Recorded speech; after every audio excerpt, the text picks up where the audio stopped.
দেশে প্রতিদিন অন্তত ২০টি শিশু জন্ম নিচ্ছে থ্যালাসেমিয়া রোগ নিয়ে। বিশ্বজুড়ে এই সংখ্যা অন্তত ১ লাখ। এমন বাস্তবতায় আজ পালিত হচ্ছে বিশ্ব থ্যালাসেমিয়া দিবস। বিশেষজ্ঞরা বলছেন, এ রোগ নিয়ে তেমন জনসচেতনতা না থাকায় রোগীর সংখ্যা ক্রমেই বাড়ছে। এখনই সচেতন না হলে ভবিষ্যতে পরিস্থিতি আরও ভয়াবহ হতে পারে। শামীমুজ্জামান চৌধুরীর বিশেষ প্রতিবেদন।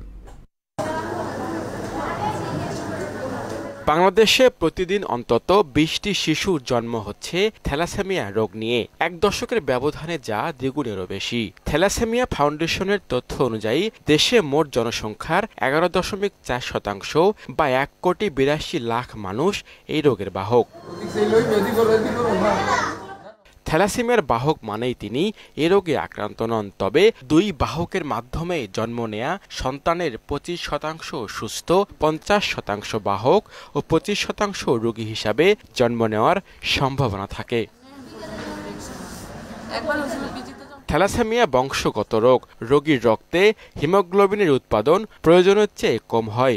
শ্বাস প্রশ্বাসের সমস্যা, অরুচি, জন্ডিস সহ নানা সমস্যায় ভোগেন তারা। জন্ম থেকে আক্রান্ত ছিল, তো ফার্স্টে তো ধরা পড়ে নাই, পরে আস্তে আস্তে ওর শারীরিক একটু অবনতি ছিল, তারপর বিভিন্ন পরীক্ষার মাধ্যমে পরে জানতে পারলাম ৮ মাসে যে বাচ্চার এই সমস্যা।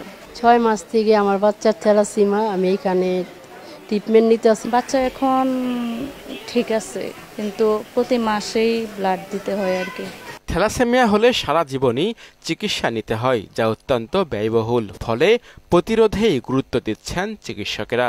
প্রত্যেক মাসেই ব্লাড লাগে, তো তারা একটু মন খারাপ করেই থাকে। এখনো অনেক পেশেন্ট আছে যারা জানে না তারা থ্যালাসেমিয়ায় আক্রান্ত। তারা শুধু মনে করে না তারা দুর্বলতা অনুভব করছে, কিছুদিন পর তাদের ব্লাড লাগে। 11.4% থ্যালাসেমিয়ার ধারক বা বাহক, কিন্তু এই ব্যাপারে আমাদের জনগণের সচেতনতা খুবই নিম্ন পর্যায়ে রয়েছে। আমাদের সবাইকে সচেতন হতে হবে। থ্যালাসেমিয়া রোগীদের জন্য free bed, free blood transfusion at least সরকারি হাসপাতালে হোক, এটা আমরা আশা করি এবং দাবিও করি। ২০১৮ সালে থ্যালাসেমিয়া রোগী ছিল ২,৭২৫ জন। ৬ বছরের ব্যবধানে দাঁড়িয়েছে ৭,৫০০-এ।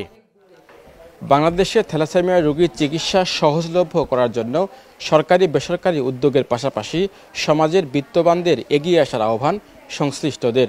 থ্যালাসেমিয়া রোগীরা সঠিক চিকিৎসা ও পরিচর্যা পেলে সুন্দর জীবনের পাশাপাশি যুক্ত হতে পারে সমাজের মূলধারায়। শামীমুজ্জামান চৌধুরী, মোহনা সংবাদ, ঢাকা।